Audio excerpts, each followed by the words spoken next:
Hello everyone and very good evening to all of you. So कैसी आपकी preparation चल रही है? आई होप आप लोग की प्रिपरेशन जो है बहुत अच्छी चल रही है। सो रिमेनिंग क्वेश्चंस करते हैं फिर, ठीक है? ओके। एंड कोशिश किया कीजिए कि अगर आप लोग से क्वेश्चन नहीं बन रहे हैं तो वीडियो सॉल्यूशंस तो देखते हैं, उसके बाद फिर से क्वेश्चंस को अटेम्प्ट या अपना टेस्ट जो है रीअटेम्प्ट कीजिएगा, क्योंकि वो चीज़ लेकिन ऐसा नहीं है कि तुरंत अभी वीडियो देखा और फिर हम उसको थोड़ा टाइम दीजिए, ताकि आपको एक्चुअली में याद रहेगा या फिर आप एक्चुअली में उस चीज़ को एनालाइज कर पाएंगे कि आपको चीज़ें कितनी रिकॉल हो रही हैं। बट एग्ज़ाम जो है दीजिए अगर क्वेश्चंस नहीं बनते हैं तो, है ना? और अगर बनते भी हैं या उसको कुछ और तरीके से किया जा सकता है, then also it is very beneficial for you as well. तो कोशिश करिए, है ना? सबसे पहला क्वेश्चन दिया है कि the Maxwell Boltzmann distribution holds for the Maxwell Boltzmann statistics जो है, एमबी स्टैटिस्टिक्स, ये किसके लिए यूज है? These are all for distinguishable particles, है ना? हम गैसेस के लिए और हमारे जो मॉलिक्यूल्स डिस्टिंग्विशेबल है उनके लिए, जबकि आपका फर्मी डिराक और बोस आइंस्टीन स्टैटिस्टिक जो है, ये दोनों के दोनों इनडिस्टिंग्विशेबल के लिए यूज होते हैं, है ना? ये चीज बहुत अच्छे से पता है आप लोगों को। प्लस ये इन दोनों में क्या डिफरेंस है? तो ये सारे के सारे हाफ इंटीजर स्ट्रिंग्स होते हैं इनमें, या फिर हम 2n+1 1/2 इंटीजर स्पिन्स है, और इनके सिर्फ इंटीजर स्पिन्स होती है, और इनकी जो होती है इनकी होती है हाफ इंटीजर स्पिन, ना? हाफ इंटीजर स्पिन उसके लिए एप्लीकेबल है। तो फर्मियंस हो गए, तो इलेक्ट्रॉन्स हो गए, प्रोटॉन्स हो गए, न्यूट्रॉन्स हो गए, न्यूट्रिनोज हो गए, सारे के सारे स्पिन हाफ पार्टिकल्स होते हैं आपके। इवन बोस आइंस्टीन स्टैटिस्टिक्स किसके लिए? फोटॉन्स हो गए, फोनॉन्स हो गए, है ना? हीलियम पार्टिकल्स हो गए, ये सारे के सारे के लिए हम बोस आइंस्टीन स्टैटिस्टिक्स को यूज करते हैं, ठीक है? इवन हम अपना बोस आइंस्टीन कंडेंसेशन जो पढ़ते हैं, है ना, इवन सुपर कंडक्टिविटी पढ़ते हैं, तो भी वो कई हद तक जो है बोस आइंस्टीन स्टैटिस्टिक्स अगर हम उसमें इन्वॉल्व करें, अगर हम पार्टिकल की कैलकुलेशन करेंगे या हम अरेंजमेंट को कैलकुलेट करना चाहेंगे, तो हम वहाँ पे बोस आइंस्टीन स्टैटिस्टिक्स करेंगे, क्योंकि बोस आइंस्टीन कंडेंसेट जो है और अपना सुपर कंडक्टिविटी जो है, इनमें जो अ, होता है वो सारे के सारे पार्टिकल्स ग्राउंड स्टेट में आ जाते हैं, and they behave like a bosonic particle, क्योंकि बोसोनिक पार्टिकल्स और मैक्सवेल बोल्ट्जमैन के पास ही ये हक होता है कि वो एक एनर्जी लेवल में कितने भी अलाउड है। लेकिन फर्मियंस के साथ ऐसा नहीं है ना? उनको थोड़ा रूल्स का फॉलो करना पड़ता है। So Maxwell Boltzmann distribution holds for distinguishable particles. Okay. Next question है, for all quantum state with energy greater than Fermi energy to be empty, मतलब आपके पास ये कंडक्शन बैंड है, ये आपके पास वैलेंस बैंड है, this is your conduction band, this is your valence band, और बोल रहा है कि सारे के सारे अपर स्टेट के क्वांटम स्टेट्स जो है, जिनकी एनर्जी फर्मी एनर्जी से ज़्यादा है, वो सारे के सारे एम्प्टी हैं, और इसके नीचे के सारे भरे हुए हैं। तो ये किस टेम्परेचर में होता है? तो ये 0 केल्विन टेम्परेचर में होता है, और इसी से हम फर्मी एनर्जी को डिफाइन करते हैं। फर्मी एनर्जी को यहीं से डिफाइन करते हैं कि फर्मी एनर्जी इज वो मिनिमम एनर्जी एट विच सारे हमारे जो स्टेट्स हैं ना, इलेक्ट्रॉन की एनर्जी स्टेट्स या पार्टिकल की एनर्जी स्टेट्स जो है वो फिल्ड है, एंड अबव विच वो है एम्प्टी, या maximum allowed energy state, maximum allowed energy state, allowed energy state at 0 kelvin, उसी को हम फर्मी एनर्जी बोलते हैं। इससे ज्यादा एनर्जी 0 केल्विन में कोई भी पार्टिकल अटेन नहीं करता, और उसी मैक्सिमम एनर्जी को हम फर्मी एनर्जी बोलते हैं, है ना? ये देखो इसका डायग्राम है, देखो एट 0 केल्विन में this is your Fermi energy, इसके नीचे के सारे भरे होते हैं। ये प्लॉट भी करते हैं हम, फर्मी डिस्ट्रीब्यूशन ग्राफ को ऐसे प्लॉट भी किया जाता है ना? तो सॉरी, ये टेम्परेचर होता है यहाँ पे, यहाँ पे हम टेम्परेचर करते हैं, हमारा फर्मी फंक्शन होता है। जैसे मैं इसी यहीं पे बताती हूँ। ये हमारा क्या होता है, ये हमारा फर्मी फंक्शन होता है ना, और ये हमारा टेम्परेचर होता है। तो ये तो पहले स्क्वायर है, ये इसने उल्टा ड्रॉ किया है, मैं बेटर है देती हूँ। ये हमारा फर्मी फंक्शन होता है और ये हमारा टेम्परेचर होता है एट 0 केल्विन, ये ऐसा होता है। तो ये at T equals to 0 kelvin में होता है ना। और ये पूरी एनर्जी फील्ड होती है, और इस फंक्शन की करस्पॉन्डिंग जो हमको एनर्जी मिलती है that is your Fermi energy, that is your Fermi energy. और फिर जैसे जैसे टेम्परेचर बढ़ता है वैसे वैसे जो हमारे अलाउड एनर्जी लेवल्स हैं वो इधर से हट के इधर पे आने की कोशिश करते हैं। तो तब ये और जो ये है इनका एरिया जो है हमेशा कांस्टेंट होता है, बस प्रोबेबिलिटी बढ़ जाती है कि अब हाँ मतलब अब पार्टिकल जो है या जो चार्ज कैरियर्स है वो अब कंडक्शन बैंड में भी जाने लगे हैं, मतलब अपर एनर्जी लेवल्स में भी जाने लगे हैं। Fluctuation of magnetisation M, fluctuation of magnetisation M of N magnetic moments with two allowed orientation at temperature T. तो वैसे तो ये स्टैटिस्टिकल का क्वेश्चन है, that is canonical and ensemble का क्वेश्चन है ना। तो इसको डिराइव करने में टाइम तो लगता है, तो मैं इसके स्टैटिक रिजल्ट्स लेती हूँ। वैसे भी ये स्टैंडर्ड रिजल्ट वाला आंसर है, मतलब कोई डिराइव तो नहीं करेगा वहां पे बैठ के क्योंकि टाइम लगती है इन सब चीजों को, ये सब स्टैटिक फैक्ट्स हैं। तो अगर हमारे पास मटेरियल है और उस मटेरियल को हम in the presence of magnetic field में रख रहे हैं, ठीक है। अगर हमारे पास कोई मटेरियल है और मटेरियल को मैं in the presence of magnetic field में रख रही हूँ, तो इनके पार्टिकल्स में मैग्नेटिक मोमेंट इंड्यूस होगा, है ना, मैग्नेटाइजेशन इंड्यूस होगा। तो कुछ जो इलेक्ट्रॉन्स हैं वो in the direction of magnetic field चले जाएंगे एंड कुछ in opposite to the direction, depending इनका ओरिएंटेशन कैसा, ठीक है। तो इनके करस्पॉन्डिंग हमको दो एनर्जी मिलती है, that is minus mu H and plus mu H. ये किसके करस्पॉन्डिंग होती है, जब डाउन स्टेट है, और ये किसके करस्पॉन्डिंग होती है जो अप स्टेट में है, हमारे इलेक्ट्रॉन्स या हमारे एटम्स का ओरिएंटेशन, ठीक है। इलेक्ट्रॉन्स से ही एसोसिएटेड है एटम, है ना, इलेक्ट्रॉन का ओवरऑल जैसा होगा वैसे ही एटम का होगा। तो ये दो हमको एनर्जी मिलती है। अब इसके करस्पॉन्डिंग जो है हमारा पार्टीशन फंक्शन निकालते हैं, summation of e to the power minus beta e I.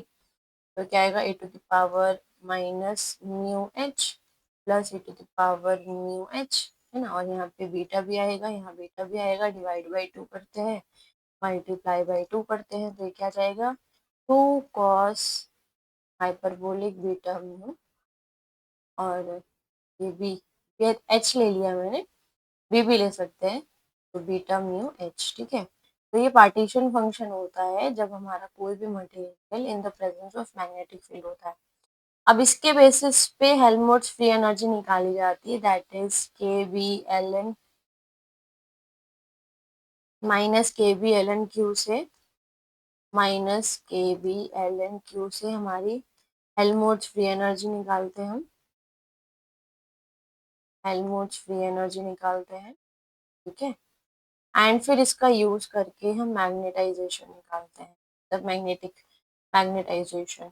But यहाँ पे हमको फ्लक्चुएशन बोला है, तो फ्लक्चुएशन क्या होता है, फ्लक्चुएशन होता है R M S deviation, deviation in R M S value upon average value. तो deviation in R M S value that is delta M upon average M. तो ये दोनों का स्टैंडर्ड रिजल्ट होता है जो कैलकुलेट करने के बाद आता है। तो डेल्टा एम कैसे निकालते हैं, जैसे हम अनसर्टेनिटी प्रिंसिपल में निकालते हैं ना, एम स्क्वायर माइनस एम। तो देखो ये सब चीजें वहां डिराइव करने का टाइम नहीं है, ये सब चीजें हमको पता होती है पहले से ऑलरेडी। तो इसका वैल्यू होता है अंडर रूट ऑफ एन 1/μ। वैसे ये sec hyperbolic mu H upon K B T होता है, आप कॉस के टर्म्स में लिखा जाओगे तो नीचे आ जाएगा। और जो m की वैल्यू होती है that is mu of 10 hyperbolic mu h upon KBT। तो ये दो स्टैंडर्ड रिजल्ट्स हैं जिसका यूज करके हम फ्लक्चुएशंस निकालते हैं, एक ये रिजल्ट और एक ये रिजल्ट। ठीक है, एक स्लाइड ऐड कर लेती हूँ।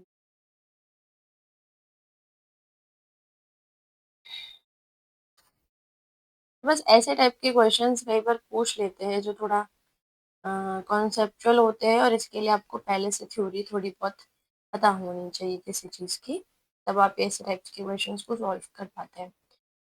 तो फ्लक्चुएशंस कैसे निकालेंगे, है ना, हमारा m की वैल्यू क्या आई है, under root of n 1 by mu, and mu is what, magnetic moment, है ना, एंड सेक हाइपरबोलिक। अब देखो ये नॉर्मल भी पूछ सकता है, what is the RMS value of magnetization, जब उसको हम एट टेम्परेचर T रखते हैं तो, है ना, स्टैटिस्टिकल में डायरेक्ट पूछ लेगा, या वो किसके प्रोपोर्शनल होती है तो वो सेक हाइपरबोलिक के प्रोपोर्शनल होती है। ऐसे टाइप के क्वेश्चंस भी पूछ सकते हैं, कोई बहुत बड़ी चीज नहीं है। ठीक है, tan hyperbolic mu h upon KBT, तो ये क्या हो जाएगा, है ना, अब ये म्यू स्क्वायर हो जाएगा तो under root 10 upon mu square. अब सेक क्या होता है, 1 अपॉन कॉस, तो ये कॉस हाइपरबोलिक, और ये 10 क्या होता है, साइन बाई कॉस हाइपरबोलिक, तो ये कॉस से कॉस कैंसिल, तो क्या बचेगा, under root of n by mu square 1 upon sine hyperbolic mu h upon KBT। तो ये हमारा फ्लक्चुएशंस कहलाएगा, ये हमारा क्या कहलाएगा, फ्लक्चुएशंस कहलाएगा। तो यहाँ पे देखो ऑप्शन नहीं दिया है, बट इसका करेक्ट ऑप्शन जो है यही होगा। अब इसको ऊपर कर दोगे तो ये क्या हो जाएगा, कॉस के टर्म्स, कॉसेक के टर्म्स में आ जाएगा, तो ये क्या हो जाएगा, cosec hyperbolic mu H upon KBT। और कुछ बोला है क्या, नहीं, और कुछ नहीं बोला। ठीक है, तो ये इसका करेक्ट आंसर होगा, ये इसका करेक्ट आंसर होगा। ठीक है, नेक्स्ट क्वेश्चन दिया है, for an ideal Fermi gas, एक आइडियल फॉर्मी गैस है जो कि 3 डायमेंशन में है, the density of energy states is proportional to, मतलब density of energy state is proportional to.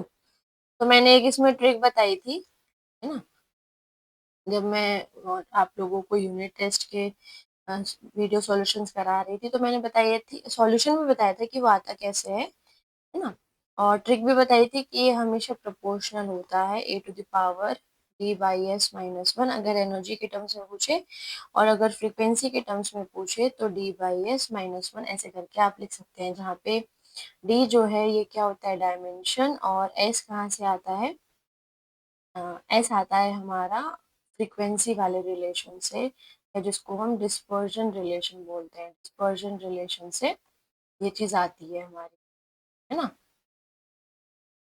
तो यहाँ पे इलेक्ट्रॉन के बारे में बात कर रहे हैं, तो इलेक्ट्रॉन के केस में हम जनरली s की वैल्यू 2 यूज करते हैं मोस्टली, जब तक ये ना बोले कि इलेक्ट्रॉन जो है वो रिलेटिविस्टिक पार्टिकल की तरह ट्रीट किया गया है, तो तब तक हम s को 2 ही यूज करते हैं। ठीक है, तो g क्या हो जाएगा, डायरेक्टली प्रोपोर्शनल टू e की पावर, और डायमेंशन क्या है 3/2 माइनस वन, तो ये कितना हो जाएगा, हाफ। ये किसके लिए हो गया, 3D के लिए। सेम चीज अगर 2D के लिए बोलेगा तो 2/2 माइनस वन, तो ये कितना हो जाएगा, e की पावर 0, मतलब 2D के केस में इंडिपेंडेंट होता है एनर्जी के लिए, और 1D के केस में क्या हो जाएगा, 1/2 minus one, that is e की पावर -1/2, तो ये 1D के केस में होता है। सेम रिलेशन किसके लिए बनेगा, आपका फ्रीक्वेंसी के लिए भी बनेगा, सेम रिलेशन बनेगा। तो करेक्ट ऑप्शन क्या होगा, ये किसके लिए है, 3D के लिए, ये किसके लिए है, 2D के लिए, और ये किसके लिए है, सॉरी ये 1D के लिए है, और ये 2D के लिए है। ठीक है, फॉर 2 आइसिंग स्पिन्स, और अगर इसी की जगह ना आपको बोजॉन के लिए पूछ ले, है ना, आइडियल बोजॉनिक के लिए पूछे, बोजॉन के लिए एस की वैल्यू हमेशा 1 यूज करना, है ना। और अगर आपके पास ग्रेफिन शीट, ग्रेफिन के अंदर क्योंकि इलेक्ट्रॉन प्रेजेंट होता है, बट ग्रेफिन 2D मटेरियल होता है, तो इस केस में और ग्रेफीन में इलेक्ट्रॉन जो है वो रिलेटिविस्टिक पार्टिकल की तरह ट्रीट किया जाता है, रिलेटिविस्टिक पार्टिकल की तरह ट्रीट किया जाता है, तो उसकी केस में एस की वैल्यू 1 होती है। लेकिन जब वो बोले कि हमारा ग्रेफीन शीट में इलेक्ट्रॉन है, या वो ये बोले आपको कि हमारा इलेक्ट्रॉन जो है वो रिलेटिविस्टिक पार्टिकल है या रिलेटिविस्टिक पार्टिकल की तरह उसको ट्रीट करो, तो एस की वैल्यू 1 लेना, ठीक है। अदरवाइज जो आप लोगों को गिवन है उसी चीज को आप लोग लेंगे, ठीक है। तो ये हो जाएगा 2D के लिए और ये हो जाएगा 1, ठीक है। For two Ising spins with interaction energy, देखो इंटरैक्शन एनर्जी दी हुई है, तो ये हमारा आइसिंग मॉडल से क्वेश्चन है और इजी क्वेश्चन है, और ऐसे टाइप के क्वेश्चन आप एक्सपेक्ट कर सकते हैं कि ऐसे टाइप के क्वेश्चन आपको एग्जाम में देखने के लिए मिले, ठीक है। और टू आइसिंग स्पिन है, तो आइसिंग स्पिन में जनरली हम एस की वैल्यू जो है 1 या -1 ही ट्रीट करते हैं, है ना। तो एस की वैल्यू या तो दोनों 1 होगी, तो हमारी एनर्जी क्या हो जाएगी, जे, है ना, या तो -1 होगी तब भी जे होगी, एक माइनस होगी एक प्लस होगी तो जे होगी, ये प्लस हो जाए और ये माइनस हो जाए तो जे हो जाए।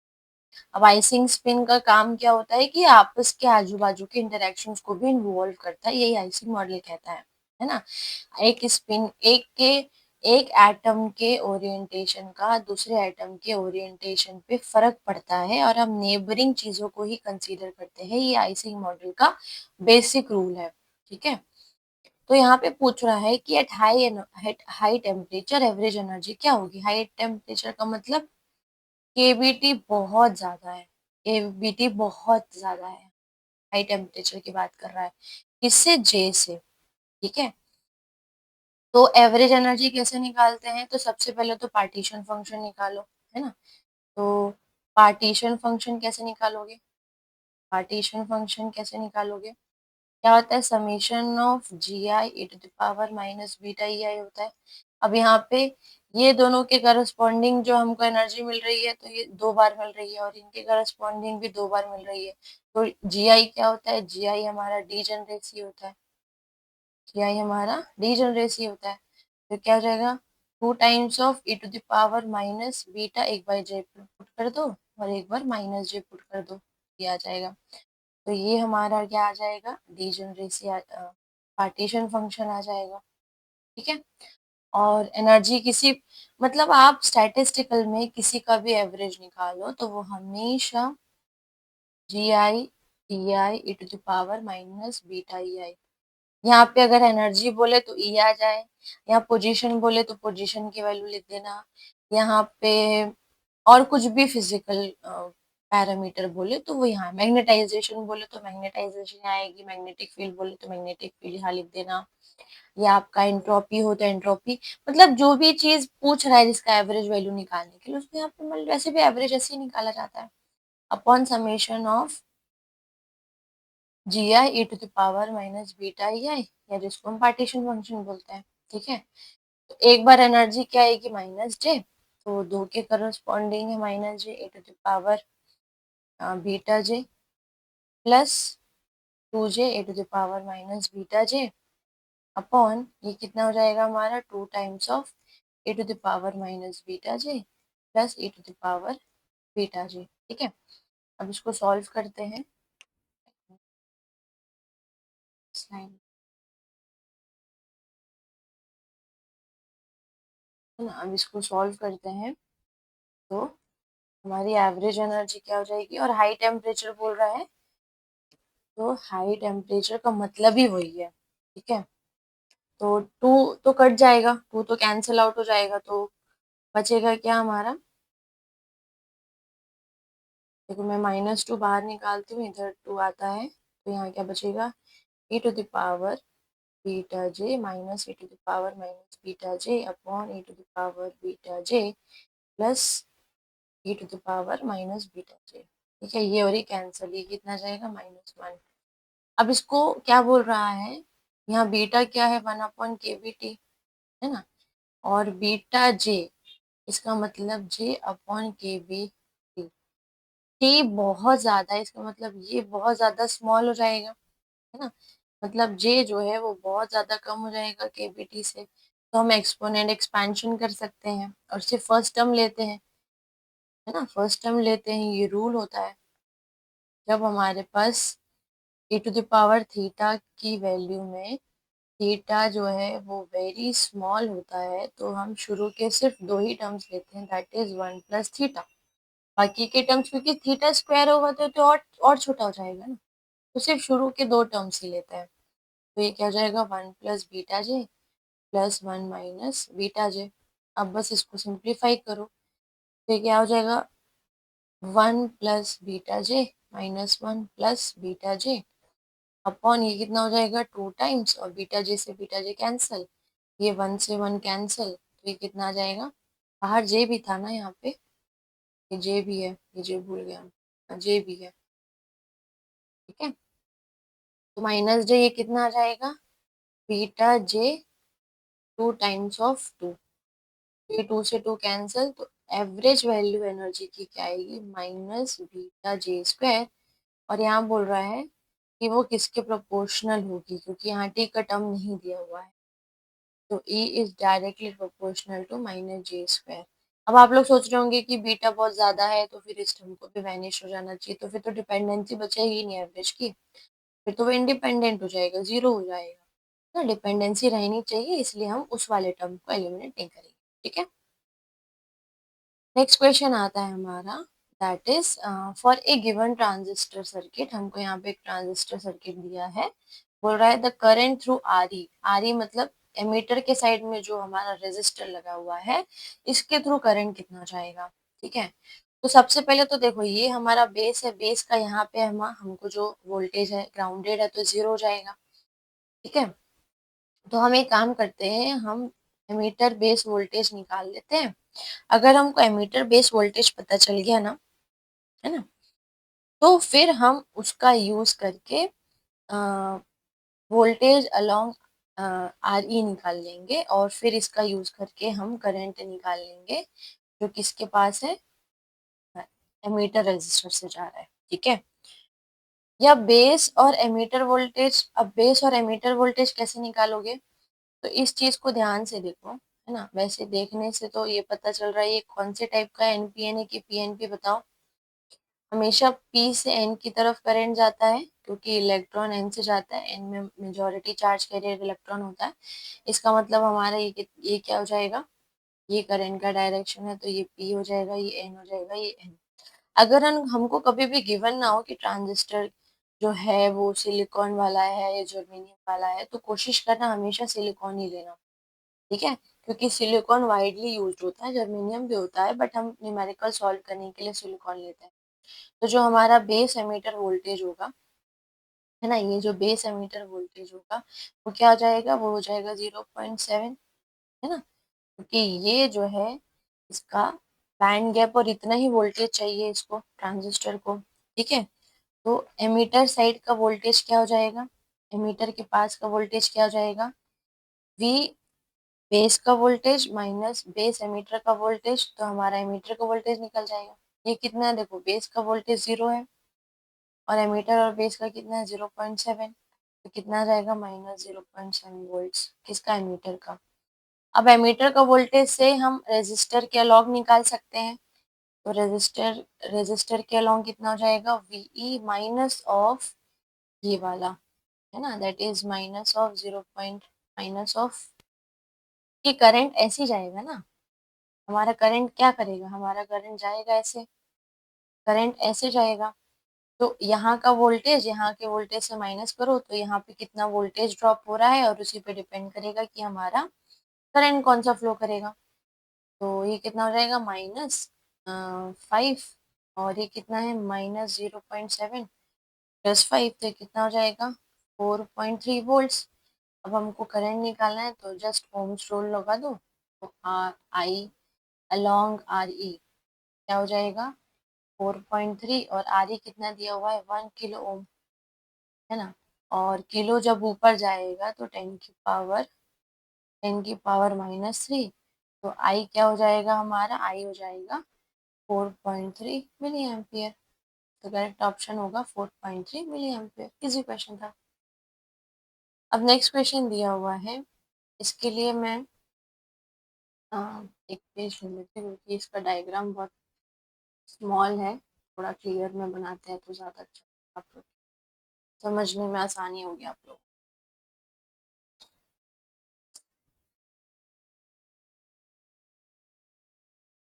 हम्म, तो यहाँ पे दिया है एक डिफरेंशियल ऑपरेशनल एम्पलीफायर दिया हुआ है आपको, है ना। बोल रहा है आउटपुट वोल्टेज, मतलब हमको ये निकालना हुआ है, निकालना है, ठीक है। तो सबसे पहले इसका डायग्राम बना लेते हैं। इसका डायग्राम बना लेंगे तो आधी चीजें बहुत आसानी से सॉल्व हो जाती हैं ऑपरेशनल एम्पलीफायर में। इसका डायग्राम ही जो है बहुत कॉम्प्लिकेटेड टाइप का रहता है ना। ये क्या है, माइनस प्लस, ये माइनस है, ये प्लस है, मतलब हमने नॉन इन्वर्टिंग साइड में दिया हुआ है V1। ये कितना दिया हुआ है, V1 is equals to 0.5 volt. Negative है तो जाहिर सी बात है माइनस में है। और यहाँ पे V2 जो है वो प्लस 0.5 वोल्ट, ये माइनस 0, ठीक है। और यहाँ पे एक रेजिस्टर लगा हुआ है जिसका 1 किलो ओम दिया हुआ है, नीचे 10 वाला है, ये 10 किलो ओम है। और यहाँ से फीडबैक लगाया गया है। हम यूजुअली ऐसा ही देखते हैं ना। RF कितना है, 10 किलो ओम्स।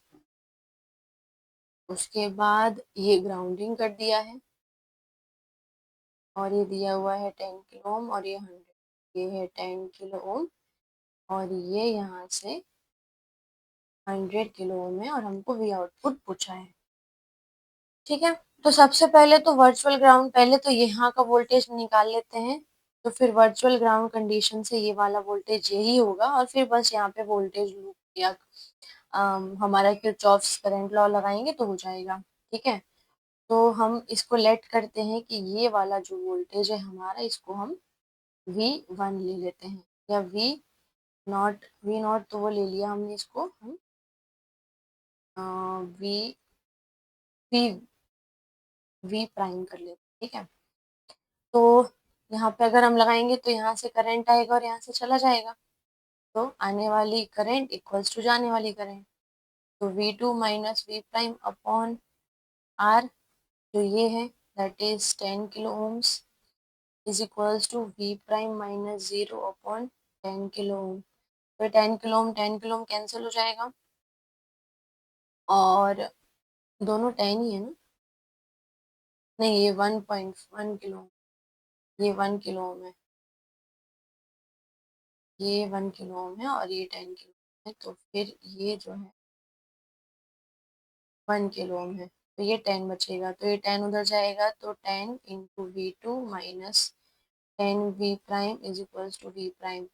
तो V प्राइम कितना हो जाएगा, 10/11 है ना, और हमारा V prime 10 into 0.5/11, that is 5/11 V। तो ये हमारा V प्राइम हो गया। वर्चुअल ग्राउंड कंडीशन से ये भी हमारा V प्राइम हो जाएगा। अब यहाँ से करंट आएगा, यहाँ पे जाएगा, है ना, और फिर यहाँ से जाके ऐसे चला जाएगा, ठीक है। तो यहाँ से हमारा करंट आएगा और फिर चला जाएगा। तो अब यहाँ पे हम वही, आने वाला करंट इक्वल्स टू जाने वाला करंट, तो V1 minus V prime upon 1 kilo ohm is equals to V prime minus V output, तो हमको निकालना है, V output upon 10 kilo ohm. तो यहाँ से भी क्या बचेगा, 10। पहले इसको सिंप्लीफाई कर लेते हैं, फिर V आउटपुट के टर्म्स में पहले लिख लो। तो क्या हो जाएगा, 10V1 माइनस 10 प्राइम और is equals to V prime minus V output. V output कितना हो जाएगा हमारा, 11V प्राइम माइनस 10V1। अब V प्राइम कितना दिया हुआ है, 5/11, माइनस ये कितना है, V1 कितना दिया हुआ है, 0.5, तो 10 इंटू 0, तो ये और ये कैंसिल हो जाएगा, ये कितना जाएगा, 5। एक मिनट, ये 0 कैसे हो रहा है, 0 थोड़ी ना होगा ये। 1 किलो ओम और 10 kilo Om, V1 minus of है, ओके, हाँ V1 की वैल्यू माइनस है ना, हाँ तो ये प्लस हो जाएगा, ये प्लस हो जाएगी क्योंकि V1 की जो वैल्यू है वो -0.5, ये कितना हो जाएगा +5 to 10 वोल्ट। ठीक है, तो V आउटपुट कितना हो जाएगा 10 वोल्ट। ठीक है, तो करेक्ट आंसर क्या होगा हमारा, that is 10 volt. Next question है, in the following circuit the transistor function as.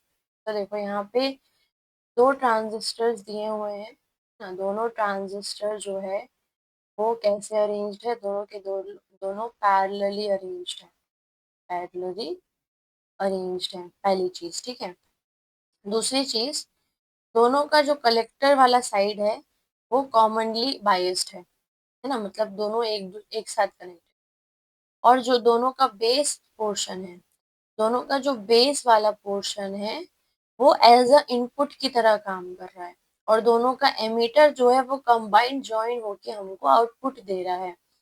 तो एक कॉमन सेंस लगाओ, ये हमारे पास ट्रांजिस्टर है ना, इसको सॉल्व कैसे करेंगे और बताएंगे कैसे कि ये क्या चीज को शो कर रहा है।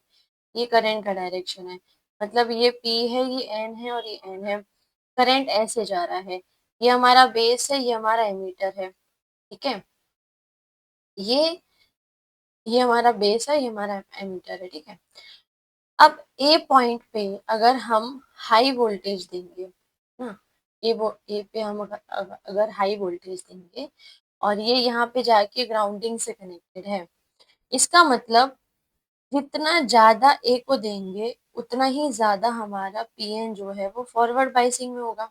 तो फॉरवर्ड बाइसिंग में होगा, तो जब ए अप होगा तो हमको क्या मिलेगा, हमको 1 मिलेगा इस साइड में, इस ट्रांजिस्टर के थ्रू। और जब ए डाउन होगा तो हमको क्या मिलेगा, ऑफ हो जाएगा, क्योंकि रिवर्स बाइसिंग हो जाएगी तो 0 मिलेगा।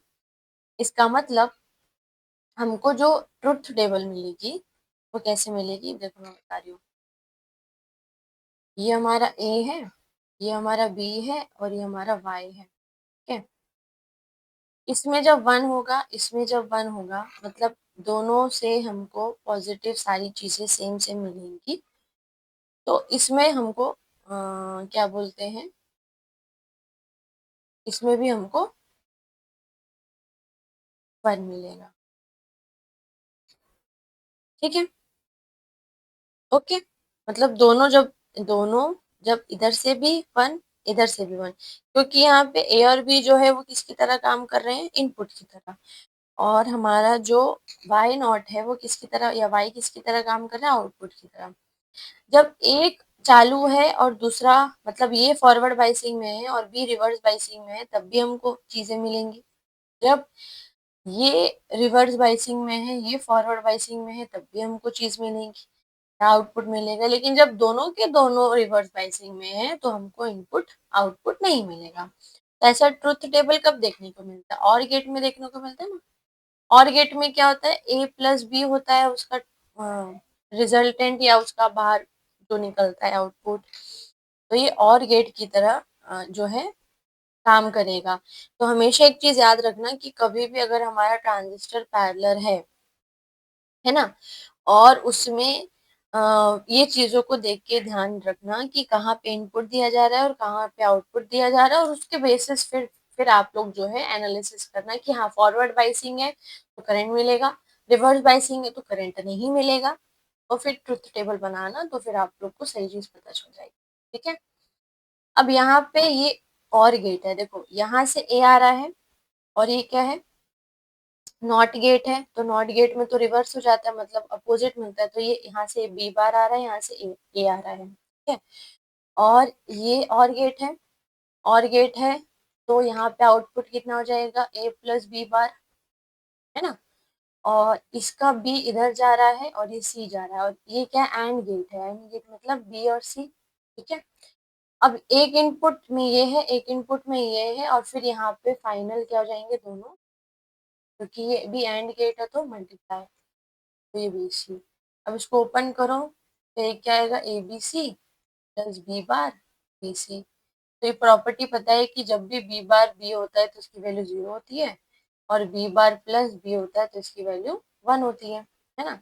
तो उसके उसके वजह से हमारा जो ये वाला टर्म है ये क्या होती है, 1। ये टर्म कैंसिल हो जाएगा, तो फाइनल आउटपुट क्या आएगा, ABC, फाइनल आउटपुट ABC। ठीक है, the following digital circuit acts as पूछ रहा है ना। तो यहाँ पे जो डिजिटल सर्किट आपको दिख रहा है, अब ये डिजिटल सर्किट में आप चाहें तो आउटपुट निकाल सकते हैं। तो यहाँ से ए जा रहा है और यहाँ से ए बार जा रहा है। अब ए बार कहाँ कहाँ जा रहा है, एक ए बार इधर जा रहा है, एक ए बार इधर जा रहा है। ठीक है, और ये बी बार इसमें जा रहा है और इधर ही, तो ये ए जा रहा है और ये बी बार जा रहा है। मैं चार्ट में एक जाता है तो मैं ड्रॉ करके बताती हूँ आप लोग को, है ना।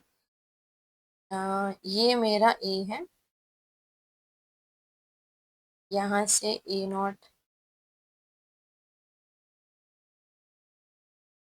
से, ठीक है, तो ये ए है और इसके बाद इधर से आता है बी, ये है बी।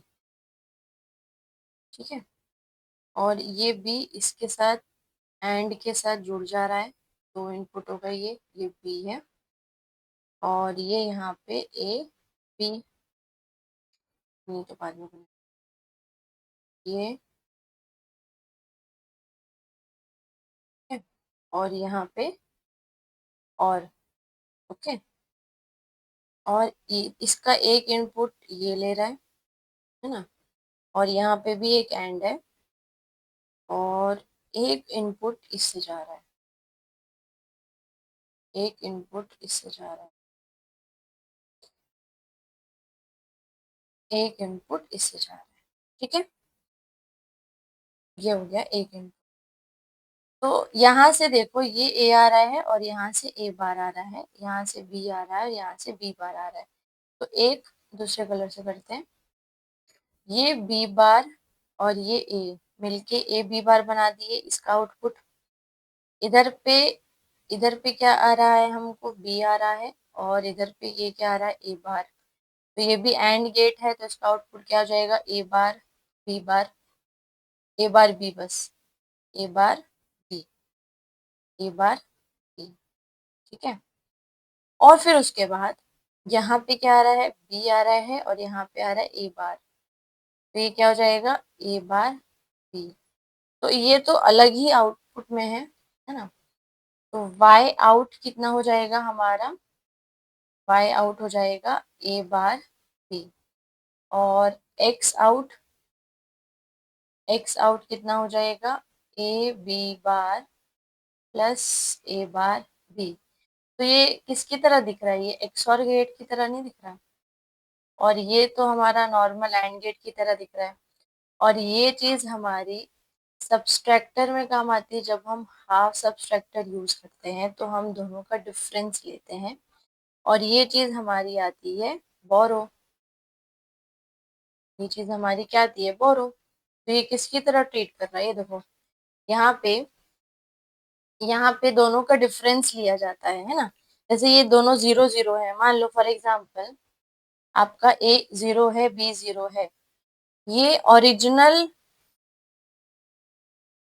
ये वाला truth table original half subtractor का है, और ये हमने अभी इसका ट्रुथ टेबल निकाला है, तो वेरीफाई कर लें। देखो आपका एक्स आउटपुट वाई आउटपुट, जब आपका ए और बी दोनों 0 हो गए, ठीक है, जब दोनों 0 हो जाएंगे तो ए 0 है, बी चलो 1 हो गया, ए 1 हो गया, बी 0, तो अल्टीमेटली इस चीज तो 0 ही मिलने वाली है, और इसमें इसमें भी 0 मिलेगी। तो देखो जब दोनों 0 हैं तो देखो डिफरेंस भी 0 और बोरो भी 0। अब एक को 0 करते हैं, एक को 1 करते हैं, तो ये 0 है, ये 1 बार बी बार है तो ये 0 हो जाएगा, ये क्या है, ए बार, तो ये 1 हो जाएगा, और बी भी 1 है तो देखो हमको ये 1 मिलेगा। इधर पे क्या होगा, ए बार है, ए बार मतलब, ए बार मतलब 1 और बी मतलब 1, तो फिर से 1। तो देखो जब ए में हम अपने 0 दिया, मतलब 0 दिया, और बी में 1 दिया, तो हमको डिफरेंस 1 मिल रहा है और कैरी भी बोरो भी 1। ये देखो, क्योंकि ये इससे माइनस हो रहा है, ये इससे सब्सट्रैक्ट हो रहा है, इसलिए इसको बोरो लेना पड़ा। जब ये 1 है और ये 0 है ना, तो हमको क्या मिलना चाहिए, डिफरेंस 1 मिलना चाहिए और ये हमको 0 मिलना चाहिए। तो जब ये 1 है और ये 0 है, जब ये 1 है और ये 0 है, तो ये 1 ये 0, तो ये टर्म तो 0 मिल गया, सॉरी ये 1 बार हो जाएगा, तो ये हमको b बार है तो ये 1 मिलेगा, ये भी 1 मिलेगा। और ये चीज a बार है तो 0 हो जाएगी और b तो 0 है तो देखो 1 मिलेगा। अब इधर देखेंगे तो a बार क्या है 0 और b क्या है 0 ही लिया हुआ है तो देखो 0, तो देखो सेम रिजल्ट आ रहा है। और 1 1 के लिए भी करोगे तो 1 1 के लिए सेम चीज होगी, 1 1 के लिए करोगे तो 0 0 मिलेगा, क्योंकि जब ये 1 है तो ये 0 हो जाएगा और जब ये 1 हो रहा है तो ये 0 है तो ये 1 हो जा रहा है। और वैसे इसके लिए करोगे, ए बार भले हमारा 0 हो जाएगा और बी 1 हो जाएगा, तो प्रोडक्ट जो है वो 0। तो ये किसकी तरह का ट्रुथ टेबल है, ये हाफ सब्सट्रैक्टर का ट्रुथ टेबल है, हाफ सब्सट्रैक्टर का है। तो अगर आप लोग को ट्रुथ टेबल पता है सारे लोगों के, हाफ सब्सट्रैक्टर हाफ एडर यही पूछेगा, क्योंकि फुल एडर और फुल सब्सट्रैक्टर जो है वो बहुत कॉम्प्लिकेटेड होते हैं ना, तो आप लोग इसको आसानी से कर लेंगे। ठीक है, नेक्स्ट क्वेश्चन है, for the given diode circuit the current through resistor, है ना, करंट थ्रू रेजिस्टर पूछ रहा है। तो देखो तीनों के तीनों रेजिस्टर सीरीज में लगे हुए हैं और हमको बताया नहीं है कि कौन सा रेजिस्टर है, तो हम सिलिकॉन ले लेते हैं जिसके लिए 0.7 वोल्ट होता है उसका बैंड गैप, और तीनों के तीनों जो है हमको सीरीज में लगे हुए दिख रहे हैं और यहाँ पे एंड वोल्टेज जो है वो 0 है। तो यहाँ पे 10 वोल्ट लगा है इधर पे और नीचे में ग्राउंडिंग है, तो हम इसके अलोंग जितना वोल्टेज ड्रॉप होगा वो निकाल लें, तो हम इसके अलोंग का करंट निकाल लेंगे। तो इनके वजह से कितना वोल्टेज ड्रॉप हो सकता है, तो 0.7 इंटू 3 कर दो, क्योंकि तीन है आपस में सीरीज में लगे हुए हैं, तो 2.1 का वोल्टेज ड्रॉप। तो वोल्टेज अलोंग आर अगर हम निकालें तो वो कितना हो जाएगा, 10 माइनस 2.1, क्योंकि ये तो 0 है, तो कितना हो जाएगा 9 ना, तो ये हो जाएगा 7.9। ठीक है, 7.9 हो जाएगा। अब इसको जब आप करोगे, करंट निकालोगे, तो करंट क्या हो जाएगा, वी बाई आर मतलब 7.9 divided by 1 which is equals to, और ये क्या है किलो ओम्स में, तो ये 7.9 मिली एम्पियर आ जाएगा, मतलब लगभग 8 के बराबर है ना, यहाँ पे 8 ऑप्शन में। इजी क्वेश्चन है। When the modulating signal controls the amplitude of carrier wave, it is called। तो देखो amplitude of the carrier wave अगर कंट्रोल करेगा तो एम्पलीट्यूड मॉड्यूलेशन होगा, फ्रीक्वेंसी को कंट्रोल करेगा तो फ्रीक्वेंसी मॉड्यूलेशन होगा, फेज को कंट्रोल करेगा तो फेज मॉड्यूलेशन होगा, और पल्स में भी एम्पलीट्यूड, पल्स की एम्पलीट्यूड को कंट्रोल करेगा तो पल्स एम्पलीट्यूड, पल्स की विड्थ को करेगा तो पल्स विड्थ मॉड्यूलेशन, और पल्स की पोजीशन को करेगा तो पल्स पोजीशन मॉड्यूलेशन। पल्स में तीन आते हैं, एक आता है पल्स विड्थ आता है, एक आता है पल्स एम्पलीट्यूड और एक आता है पल्स पोजीशन, तीन मॉड्यूलेशन आते हैं इसमें। ठीक है, a digital multimeter normally uses, तो जो डिजिटल मल्टीमीटर है वो क्या करता है, हमारा वोल्ट मीटर, एम मीटर और हमारा रेजिस्टेंस तीनों को मेजर करता है ना, इसीलिए हम उसको मल्टीमीटर बोलते हैं। तो जनरली ये जो है वो dual slope, dual slope analog to digital converter method पे काम करता है।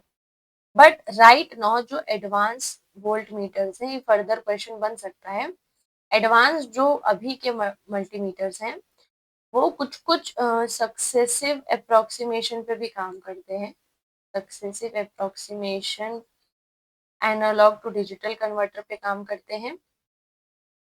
और रही बात फ्लैश और काउंटर की, तो ये दोनों नहीं यूज किया जाता। Flash flash analog to digital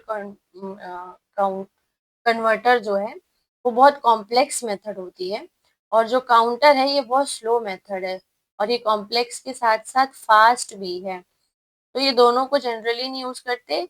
ये पहले यूज किया जाता था, मतलब ये क्लासिकल मल्टीमीटर का फिनोमिना है ना, या यूज करते। और ये अभी के एडवांस मल्टीमीटर को इससे यूज किया जाता है। इसमें स्पीड और एक्यूरेसी वगैरह अच्छी है, इसमें स्पीड जो है अच्छी है और इसकी जो है एक्यूरेसी भी जो है अच्छी है। तो ज़्यादातर इसको यूज़ करते हैं और इसका शॉर्ट फॉर्म SAR से लिखा जाता है, सक्सेसिव अप्रॉक्सीमेशन। AR से अप्रॉक्सीमेशन, तो इसका पूरा नाम SAR, analog to digital converter, ऐसे लिखते हैं। तो ये फर्दर क्वेश्चन बन सकता है कि कौन सा सबसे best analog to digital converter या कौन सा मेथड यूज किया जाता है in the advance digital multimeter, तो successive approximation method. Gauge used to measure pressure of order 10 to the power -6 torr, -6 torr। तो टॉर जो है वो प्रेशर को मेजर करने की सीजीएस यूनिट होती है, ऐसा यूनिट पास्कल होती है, वो आप लोग जानते ही हैं बहुत अच्छे से, ठीक है। तो प्रेशर को मेजर करने के लिए ना 3 मेथड है, थर्मोकपल, तो ये नहीं, ये इम्पोर्टेंट मेथड है जो जो आप लोग को पता होना चाहिए। एक तो मैक्लियोड गेज जो है ये यूज किया जाता है इतनी प्रेशर का टॉर अगर हमको यूज करना है, तो मैक्लियोड गेज जो है यूज किया जाता है जब हम 10 टू द पावर -6 टॉर का प्रेशर मेजर करें। और ये कैसे प्रेशर जनरेट करता है, ये बस वैक्यूम, मतलब वॉल्यूम को आप डिक्रीज करोगे तो प्रेशर इंक्रीज होगा, जस्ट ऐसे कहीं पे भी प्रेशर अगर जनरेट हो रहा है और आपको अगर कैलकुलेट करना है कि कितना प्रेशर जनरेट हो रहा है, तो हम जनरली क्या यूज करते हैं, मैक्लियोड गेज को यूज किया जाता है, मैक्लियोड गेज बोलते हैं इसको, है ना। और हाईली वैक्यूम वाली जगह में इसका यूज किया जाता है। इसके बाद आता है एक आयोनाइजेशन गेज भी होता है ना, एक आयोनाइजेशन गेज भी होता है जो आयंस होते हैं, है ना, आयंस के थ्रू जो प्रेशर जनरेट होता है उसको मेजर करता है। और ये जनरली जो इसकी ऑर्डर होती है ये लेस देन, ये फर्दर क्वेश्चंस आ सकते हैं इसलिए मैं बता रही हूँ, लेस देन -6 टॉर का अगर प्रेशर है तो वो आयोनाइजेशन गेज से मेजर किया जाता है। इसके बाद एक आता है दैट इज यहाँ पे जो दिया हुआ है दैट इज पिरानी गेज, है ना, पिरानी गेज। तो ये उधर उस समय हम प्रेशर को मेजर करते हैं जब थर्मल कंडक्टिविटी, थर्मल कंडक्टिविटी के वजह से जो प्रेशर जनरेट होता है वहां पे हम पिरानी गेज का यूज करते हैं। और जनरली ये होता है इन बिटवीन -3 टॉर से लेके 10 टू द पावर -1 टॉर तक, ठीक है। तो ये पिरानी गेज है, ओके। और ये हमारा आयोनाइजेशन गेज है और ये हमारा मैक्लियोड गेज है। बट आपके क्वेश्चन में जो पूछा था वो 10 टू द पावर -6 के लिए पूछा था, तो इसका करेक्ट ऑप्शन ये होगा, ठीक है। ये जनरली इसी ऑर्डर की चीजों का या इससे ज्यादा जो है उसके लिए यूज होता है, बाकी के लिए पिरानी और आयोनाइजेशन का रेंज मैंने आपको बता दिया। Difference between indicated and true value of the quantity is called, जो एक एब्सोल्यूट एरर होता है ना, जो हमारी इंडिकेटेड और ट्रू वैल्यू मतलब एक्सपेरिमेंट करने के बाद जो निकाला है और जो इसकी थ्योरेटिकल बोल सकते हैं वैल्यू, है ना, इसका डिफरेंस ही एब्सोल्यूट एरर कहलाता है ना। और बाकी को भी बता देती हूँ, gross error generally human errors होते हैं, ह्यूमन एरर को ग्रॉस एरर की तरह ग्रॉस एरर में कैटेगराइज किया जाता है। रिलेटिव एरर जो होता है वो एब्सोल्यूट एरर डिवाइडेड बाय जो एग्जैक्ट वैल्यू आई है आपकी, है ना, जो एग्जैक्ट वैल्यू आई है इनटू 100%। तो ये जनरली परसेंटेज में एरर होता है, ये रिलेटिव एरर मतलब जो हम एक्सपेरिमेंट जब करते थे ना फिजिक्स में, तो हम एक्सपेरिमेंटल एरर या हमारा जो एरर इन परसेंटेज निकालते थे प्रैक्टिकल में, वो रिलेटिव एरर है। Dynamic error generally time time जिसके रिस्पेक्ट में या टाइम के रिस्पेक्ट में कोई चीज स्टेडी नहीं है, नॉट स्टेडी, है ना, कोई चीज टाइम के रिस्पेक्ट में स्टेडी नहीं है ना, नॉट स्टेडी, उसके लिए जो है डायनेमिक एरर निकाला जाता है। जैसे फॉर एग्जांपल अगर आपके पास कोई थर्मोमीटर है ना, आपके पास थर्मोमीटर है, तो थर्मोमीटर को जनरली अगर आप कोल्ड रूम से कोल्ड रूम से हॉट रूम में लेके जाओगे सडनली, है ना, तो वो जो एरर दिखाएगा, क्योंकि आप कभी भी गौर करना जब हम न्यूटन कूलिंग एक्सपेरिमेंट भी करते हैं तो हम थर्मोमीटर को एक पर्टिकुलर उसको टाइम देते हैं ताकि वो एक्यूरेटली रिजल्ट बताए। कई बार फ्लक्चुएशंस होती हैं because of the temperature, but after जब हम उसको हीट करना या चीजें बंद कर देते हैं तो फिर वो जब तक मतलब कांस्टेंट रहे थ्रू आउट द कुछ टाइम, तब हम मानते हैं कि हाँ जो हमारा थर्मामीटर में रीडिंग दिखा रहा है वो अब सही रीडिंग दिखा रहा है।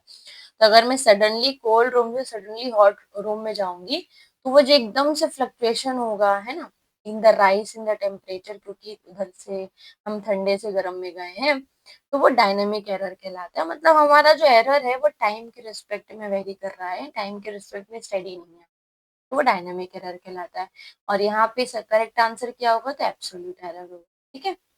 The ratio of frequency of Lyman line to the Balmer line, तो ये बहुत फेवरेट क्वेश्चन है और ये इजी भी है। ठीक है। तो फ्रीक्वेंसी बोल रहा है R infinite, first Lyman line and first Balmer line बोल रहा है। तो nu is equals to c by lambda होता है, तो 1/λ कितना हो जाएगा, न्यू बाई सी हो जाएगा। तो मैं न्यू बाई सी कर देती हूँ और ये आर इनफाइनाइट 1/ni²। आप लोग बाकी सारे के लिए भी इसको कम्प्लीटली कर लेना, है ना। ये भले अभी आपको फर्स्ट लेमन लाइन और बाल्मर के लिए पूछ रहा है, तो आप बाल्मर और पास्टन और पी फेंड और ब्रैकेट के लिए कर सकते हैं, है ना, पूछ सकते हैं, कोई बहुत बड़ी चीज नहीं। सबसे पहले लेमन के लिए निकालते हैं, तो फर्स्ट लाइन क्या होता है, n इज इक्वल्स टू 1 और n is equals to 2, n equals to 2 से n इक्वल्स टू 1, ये फर्स्ट लाइन ऑफ लेमन है। और जब n इक्वल्स टू 3 से n इक्वल्स टू 2 में आता है तो ये फर्स्ट लाइन ऑफ बाल्मर। तो लेमन के लिए अगर निकालेंगे तो सी आर इनफाइनाइट, है ना, इनिशियल कितना हो जाएगा 1 माइनस 1/4, तो कितना आ जाएगा सी आर इनफाइनाइट 3/4 आ जाएगा। और वैसे ही बाल्मर के लिए निकालोगे तो R infinite 1/4 minus 1/9 which is to C R infinite 5/36। अब v L upon v M निकालना है, या nu L upon nu M निकालना है, तो ये और ये कैंसिल हो जाएगा, क्या बचेगा 3/4 एंड 5/36। तो ये कैंसिल होगा तो कितना आ जाएगा 27/5 का आंसर। ठीक है। बाकी के लिए भी निकाल लेना same. Number of fundamental vibrational modes of CO2 molecule is, तो number of vibrational fundamental modes क्या क्या होते हैं। तो जो हमारा CO2 मॉलिक्यूल है, सबसे पहले तो ये लीनियर है ना, तो लीनियर के लिए फंडामेंटल मोड कैसे निकालते हैं, तो 3n-5 होता है पर लीनियर मॉलिक्यूल। इसी की जगह अगर नॉन लीनियर होता तो नॉन लीनियर के केस में 3n-6 होता, है ना, नॉन लीनियर के केस में 3n-6 होता number of degrees of freedom. तो यहाँ पे 3 पार्टिकल्स मतलब एटम्स कितने हैं 3, तो -5, तो कितना बचेगा ये 4, 9, है ना। तो यहाँ पे 4 क्या होंगे, फंडामेंटल वाइब्रेशनल मोड्स होंगे। ठीक है। तो इस हिसाब से तो ये दोनों तो कट गया। अब 4 फंडामेंटल में हमारे पास जो 4 फंडामेंटल वाइब्रेशनल मोड्स होते हैं उसमें से हमारे पास 4 मोड्स जो होते हैं फंडामेंटल, उसमें हमारे पास 3 कैटेगरी आती है ना।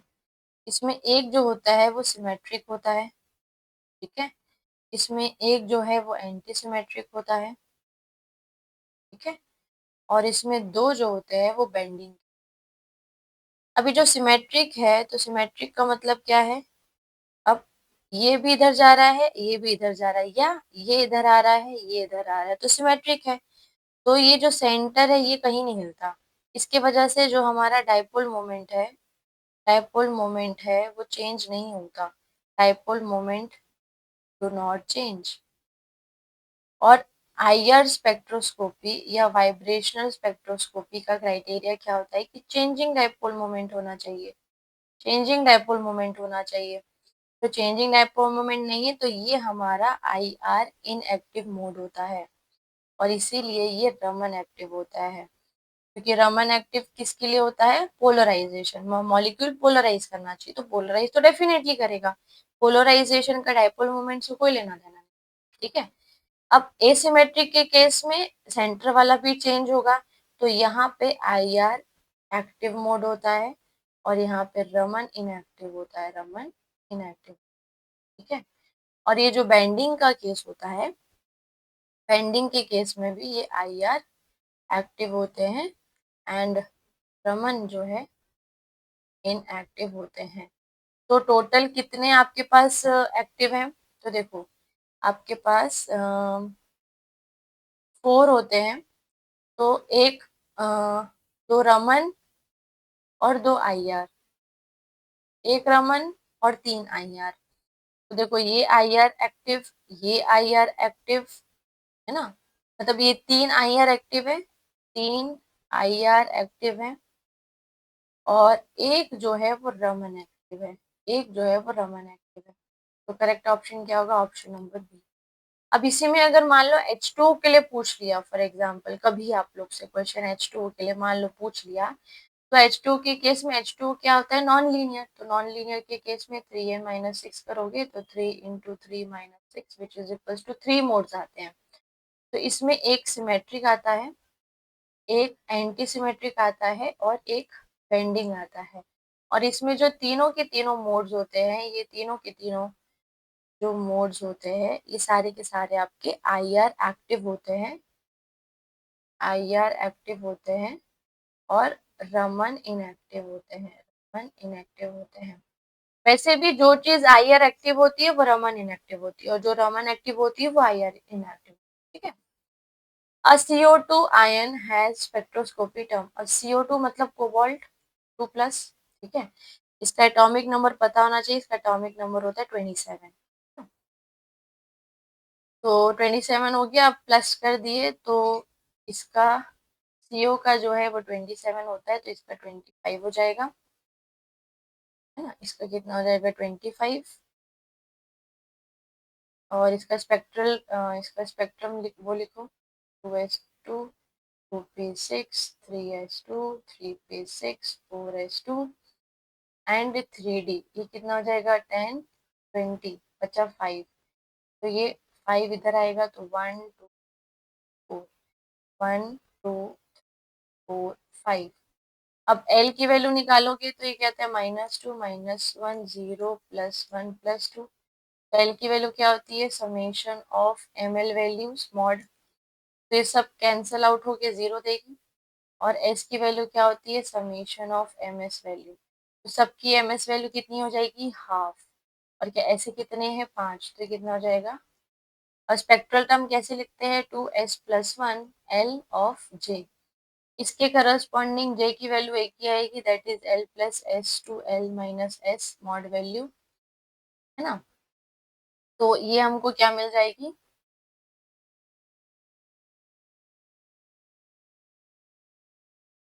ये कितनी वैल्यू आ जाएगी? दैट विल बी 5/2, क्योंकि 0 है। तो यहाँ पे 2 × 5/2 +1 और L 0 के करस्पॉन्डिंग S, L क्या होता है? S, S और J की वैल्यू 5/2, तो ये कितना आ जाएगा? 6s 5/2। तो ये हमारा स्पेक्ट्रल टर्म होगा। तो करेक्ट आंसर क्या हो जाएगा? ऑप्शन नंबर ए, ठीक है। The coherence length of laser light, तो coherence length of laser light पूछ रहा है आपको। तो दो चीज आती है लेजर में, एक कोहेरेंस लेंथ होती है और एक कोहेरेंस टाइम होता है ना। तो जो लेंथ होती है उसका फॉर्मूला होता है, दैट इज λ² / डेल्टा λ। या अगर इसको न्यू के टर्म्स में लिखूं तो न्यू क्या होता है? c/λ। तो डेल्टा न्यू क्या हो जाएगा? -c λ² delta nu λ। तो λ² / डेल्टा की वैल्यू कितनी हो जाएगी? -c/डेल्टा न्यू। और ये होता है हमारा स्पेक्ट्रल विड्थ, क्योंकि स्पेक्ट्रम जो होता है वो फ्रीक्वेंसी के टर्म्स में होता है ना, तो ये स्पेक्ट्रल विड्थ होती है। तो यहाँ पे मैं अगर लिखना चाहूँ तो c/डेल्टा न्यू और मॉड ले लेंगे क्योंकि लेंथ है ये, ठीक है। तो ये किसके इनवर्सली प्रोपोर्शनल होती है? स्पेक्ट्रल विड्थ के इनवर्सली प्रोपोर्शनल होती है, ठीक है, coherence line. The GN value of F19, देखो फ्लोरीन 19 का जीएन वैल्यू, है ना। इसको लैंडेजी फैक्टर बोलते हैं, वो दिया हुआ है 5.256। मैग्नेटिक फील्ड कितनी दी हुई है, 1 टेस्ला की। रिलेटिव पॉपुलेशन बोल रहा है of two spin at state at 300 kelvin में, दोनों का हमको रिलेटिव पॉपुलेशन बताना है। रिलेटिव पॉपुलेशन मतलब ये फॉर्मूला आप लोगों को बहुत अच्छे से पता होना चाहिए, माइनस बीटा ई, है ना। और रिलेटिव बोल रहा है मतलब n बाय n नॉट, मतलब टोटल में से उतना में कितना है, जो कि किसके प्रोपोर्शनल होगा, बीटा ई के प्रोपोर्शनल हो जाएगा। ठीक है, अब यहाँ पे एनर्जी कैसे निकालेंगे, क्योंकि मैग्नेटिक फील्ड है तो हमने जीमान इफेक्ट में देखा है कि एनर्जी कैसे निकालते हैं, g n mu n and B. तो यहाँ पे जी एन की वैल्यू कितनी दी हुई है, 5.256। अब देखो ये विदाउट कैलकुलेटर नहीं बने, बट ये क्वेश्चन आए हैं एग्जाम में, तो हमको बहुत सारे अप्रोक्सीमेशन लगाना पड़ेगा इसमें, है ना। न्यूक्लियस के बारे में बात कर रहे हैं, तो ये न्यूक्लियर मैग्नेट्रॉन जो कि कितना होता है 5.5 इंटू 10⁻⁻27 और ये 1। अब इसको बहुत अप्रोक्सीमेट करके अगर करने की कोशिश करोगे तो इसको 5 इंटू 6 कर दो और 10⁻⁻27 करो, तो ये 30 इंटू 10⁻⁻27 आता है। ठीक है, और इसको इलेक्ट्रॉन वोल्ट के टर्म्स में अगर हम करना चाहें तो ये 1.6 इंटू 10⁻⁻19 है ना। और इसको अगर मैं हटा दूं तो ये 16 टू द अप्रोक्सीमेटेड, क्योंकि आप बिना कैलकुलेटर के इसको नहीं कर पाओगे, चांस ही नहीं है कि आप कर पाओ एग्जैक्ट वैल्यू, तो हम अप्रोक्सीमेट वैल्यू तो एटलीस्ट निकाल सकते हैं। तो ये कितना हो जाएगा, 2 इंटू 10⁸ इलेक्ट्रॉन वोल्ट अपॉन ये कितना होता है 25 मिली इलेक्ट्रॉन वोल्ट, पता है ना। रूम टेम्परेचर में केवीटी की वैल्यू जो है वो 25 लगभग होती है। इलेक्ट्रॉन वोल्ट से इलेक्ट्रॉन वोल्ट हट जाएगा, ये मिली है तो ऊपर जाएगा, तो कितना देगा e⁻⁻² इंटू 10⁻³ 11 अपॉन 25। अब देखो कॉमन सेंस लगाओ, ये चीज कितना बड़ा टर्म आएगा, मतलब बहुत बड़ा टर्म आएगा, तो ये चीज बहुत छोटा टर्म आएगा, है ना। जीरो तो नहीं होगा, जीरो तो नहीं होगा, इसको कैलकुलेट करने पर ये 1 के आसपास की वैल्यू देता है, तो इसका करेक्ट ऑप्शन 1 है। अब ये चीज प्रिसाइज वे में आप लोग को उस टाइम पे एग्जाम के टाइम पे इस चीज को सोचना पड़ेगा, बट ये क्वेश्चन आया है तो आया है। Now Frank Condon principle predicts large intensity spectral line for electronic transition। तो फ्रैंक कॉन्डन प्रिंसिपल जो है ना, फ्रैंक कॉन्डन प्रिंसिपल सबसे पहले ये क्या चीज बताता है, तो ये बताता है intensity of spectral line, intensity of spectral line इसके बारे में बताता है। और किसके लिए बताता है, मॉलिक्यूलर स्पेक्ट्रोस्कोपी में इसका यूज किया जाता है, मॉलिक्यूलर स्पेक्ट्रोस्कोपी में इसका यूज किया जाता है ना। और ये क्या बोलता है कि हमारा इलेक्ट्रॉनिक ट्रांजिशन इतना ज्यादा होता है, वेरी फास्ट, कि हम न्यूक्लियस को मोशनलेस या फिर हम क्या बोलते हैं रेस्ट में ट्रीट करके चलते हैं। हमारा न्यूक्लियस की जो पोजीशन है, पोजीशन डू नॉट चेंज, इसकी पोजीशन जो है वो चेंज नहीं होती, है ना। इसकी पोजीशन जो है वो चेंज नहीं होती न्यूक्लियस की, ऐसा हम मान के चलते हैं। और ये दो वाइब्रेशनल लेवल्स के बीच में ट्रांजिशन करता है, दो वाइब्रेशनल लेवल्स के बीच में ट्रांजिशन करता है इन इलेक्ट्रॉनिक स्टेट्स, जिसमें हमारे इंटर न्यूक्लियर सेपरेशन जो है या न्यूक्लियस के बीच का जो सेपरेशन है वो सेम रहता है। तो ये इसका करेक्ट आंसर होगा। ठीक है,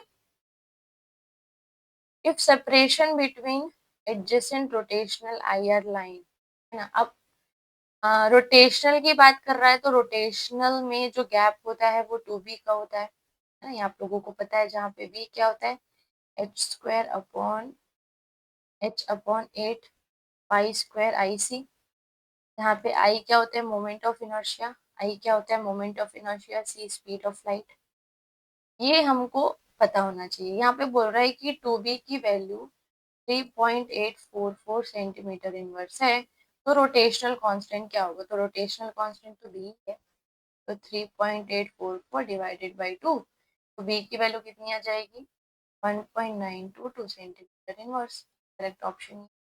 अब इसी में पता है क्या भी पूछ सकता था, आपको पूछ सकता था कि find out moment of inertia, है ना। तो ये क्योंकि ये सारी चीजें जो है वो कांस्टेंट है, सिर्फ मोमेंट ऑफ इनर्शिया ही जो है वो वेरिएबल है। तो इसका एक स्टैंडर्ड रिजल्ट याद रखना अगर कभी भी ऐसा क्वेश्चन आए तो, ये 2.8 इंटू 10⁻⁻44 अपॉन आई के इक्वल होता है ना, और ये होता है केजी मीटर। इसकी वैल्यू अगर आपकी सेंटीमीटर इनवर्स में दी है तो इसको इधर भेजोगे, मोमेंट ऑफ इनर्शिया ऊपर जाएगा और फिर इसको सॉल्व करना। तो मोमेंट ऑफ इनर्शिया की यूनिट क्या होती है, केजी मीटर स्क्वायर। तो ये आंसर केजी मीटर स्क्वायर में आ जाएगा। ठीक है, नेक्स्ट क्वेश्चन है hyper fine coupling constant for hydrogen electron spin resonance. तो ये स्टैंडर्ड रिजल्ट है कि जो हाइड्रोजन इलेक्ट्रॉन स्पिन रेजोनेंस होता है उसके लिए हाइपर फाइन कपलिंग कांस्टेंट की वैल्यू, इसका हाइपर फाइन कपलिंग कांस्टेंट की जो वैल्यू होती है दैट इज 3.2 इंटू 10⁻9 हर्ट्ज। ठीक है, इसकी होती है, मतलब स्टैंडर्ड रिजल्ट है। Relative intensities of successive Raman lines of nitrogen molecules. तो ये कैलकुलेटिव कम है और मतलब ये भी स्टैंडर्ड रिजल्ट है कि जो रमल लाइंस की सक्सेसिव इंटेंसिटीज होती हैं वो 1:2 होती है hydrogen atom. The D1 D2 lines of sodium splits into how many lines in weak magnetic। देखो वीक मैग्नेटिक फील्ड बोल रहा है, इसका मतलब पहले तो ये पता होना चाहिए कि what is D1 D2 line. ठीक है, तो हमारा जो स्पेक्ट्रम है दैट इज सोडियम का इलेक्ट्रॉनिक कॉन्फ़िगरेशन क्या होता है 1s2 2 6 3s1। जब इसको एक्साइट करते हो तो ये 3p1 में जाता है, इसके करस्पॉन्डिंग जब स्प्लिटिंग करते हो तो आपको क्या मिलता है p3/2 एंड p हाफ, दो में स्प्लिट होती है तो एक p3/2 एंड p हाफ हो जाएगा, और s के करस्पॉन्डिंग सिर्फ s हाफ होता है। लेकिन जब वीक मैग्नेटिक फील्ड की बात करते हैं यहाँ, और यहाँ पे 1 इलेक्ट्रॉन है तो 1 इलेक्ट्रॉन के करस्पॉन्डिंग मल्टीप्लिकेशन हो जाएगी 2, तो स्पिन जो है वो जीरो नहीं है। तो ये किसकी बात कर रहा है, ये एनॉमलस ज़ीमान इफेक्ट की बात कर रहा है, ये एनॉमलस ज़ीमान इफेक्ट के बारे में बात कर रहा है। तो उस हिसाब से इसकी स्प्लिटिंग किसमें होती है -j से +j के लिए, ये पता है आप लोगों को। तो ये 3/2 1/2 एंड -1/2 एंड -3/2, और ये दो में स्प्लिट होगा दैट इज 1/2 1/2, और ये भी दो में स्प्लिट होगा दैट इज 1/2 एंड -1/2। ये जो लाइन होती है इसको हम D1 लाइन बोलते हैं, और ये जो लाइन होती है इसको हम D2 लाइन बोलते हैं। तो पहले D2 के लिए करके देखते हैं। ठीक है, 1 4 और 1 2, तो ये 3/2 1/2 -1/2 -3/2, और ये हाफ और ये माइनस हाफ। ठीक है, अब आप लोग को एक चीज ही पता होना चाहिए कि सिलेक्शन रूल क्या फॉलो करता है। Selection rule is delta L equals to 0 + -1, delta S is equals to 0 + -1 and delta G is equals to +-1। तो यहाँ से 3/2 -3/2 से माइनस हाफ में जाएगा, बिल्कुल जा सकता है, लेकिन इसमें नहीं जा पाएगा क्योंकि वो +2 -2 हो जाएगा, है ना। फाइनल माइनस इनिशियल करोगे ना तो ये तो +1 हो जाएगा, लेकिन ये जो है +2 हो जाएगा। तो -1 कहाँ जा सकता है, इसमें जा सकता है, और ये प्लस में भी जा सकता है। प्लस किस में जा सकता है, प्लस प्लस में जा सकता है, प्लस माइनस में जा सकता है, और +3/2 इसमें जा सकता है, क्योंकि एल और एच का तो इसमें केस नहीं, सिर्फ जे का देखना है ना। और 0 to 0 ट्रांजिशन नॉट अलाउड। तो कितना बन गया, 1 2 3 4 5 6। तो D2 लाइन किस में स्प्लिट हो गई, 6 लाइन्स में। D2 लाइन कितने में स्प्लिट हो जाती है, D2 लाइन स्प्लिट होती है 6 में, एक ये है और एक ये है, तो ये दो ऑप्शन तो गलत हो। अब रही बात D1 की, तो माइनस वाला इसमें जा सकता है ना। तो फाइनल माइनस इनिशियल -1 मिलेगा, इसमें जाएगा तो 0 मिलेगा, ये वाला इसमें जाएगा तो 0 मिलेगा, इसमें जाएगा तो +1 मिलेगा। तो ये कितने में स्प्लिट हो गई? 4 लाइन्स में। वैसे ये स्टैंडर्ड रिजल्ट है, बट बताने के लिए कि स्प्लिटिंग कैसे होती है, ठीक है? तो D1 लाइन जो है वो 4 में स्प्लिट होती है और D2 लाइन जो है वो 6 में स्प्लिट होती है, ठीक है? So this is all for today. मिलते हैं किसी और वीडियो में, तब तक के लिए पढ़ाई करते रहिए। एंड ऐसे ही वीडियोज़ के लिए अगर आप चाहते हैं तो बहुत सारे वीडियोज़ डले हुए हैं ऐप में। आप जाएँगे, आपको वीडियो सॉल्यूशंस बहुत अच्छे से इनके सारे के वीडियो सॉल्यूशंस टेस्ट सीरीज़ के, और हमने एक क्रैश कोर्स भी लॉन्च किया है, उसमें भी डेमो वीडियोज़ डले हैं। अगर आप चाहें तो उनको भी देख सकते हैं, और बहुत हेल्पफुल होगा वो सारी चीज़ें आपको ये सेट के प्रिपरेशन के लिए, क्योंकि कम टाइम में खुद से प्रिपरेशन करना थोड़ा डिफ़िकल्ट होता है। तो आप चाहें तो देख सकते हैं। एंड देखिए डेमो, और फिर अगर आप लोगों को चीज़ें यूज़फुल लगे, फ्रूटफुल लगे, देन डेफ़िनेटली उस चीज़ को परचेज़ करें, बिकॉज़ असिस्टेंट प्रोफ़ेसर आने वाले टाइम पे आप लोगों के लिए एक बहुत अच्छी गोल्डन अपॉर्च्युनिटी है, जो आप लोगों को सबको मिलेंगी, है ना? और एक बहुत अच्छा आप लोगों के लिए गोल्डन अपॉर्च्युनिटी आया है, सो उस चीज़ को बिल्कुल जाने ना दें, और उसके लिए सेट एग्ज़ाम क्लियर करना बहुत इम्पोर्टेंट है आप लोगों के लिए। So do clear the set examination, और फिर असिस्टेंट प्रोफेसर भी आप लोग दीजिए और उसको भी क्लियर करिए, और बहुत अच्छा रिजल्ट लेके आइए। ओके, सो मिलते हैं नेक्स्ट वीडियो में। कुछ क्वेरी हो सो प्लीज़ पूछ सकते हैं। तब तक के लिए थैंक यू।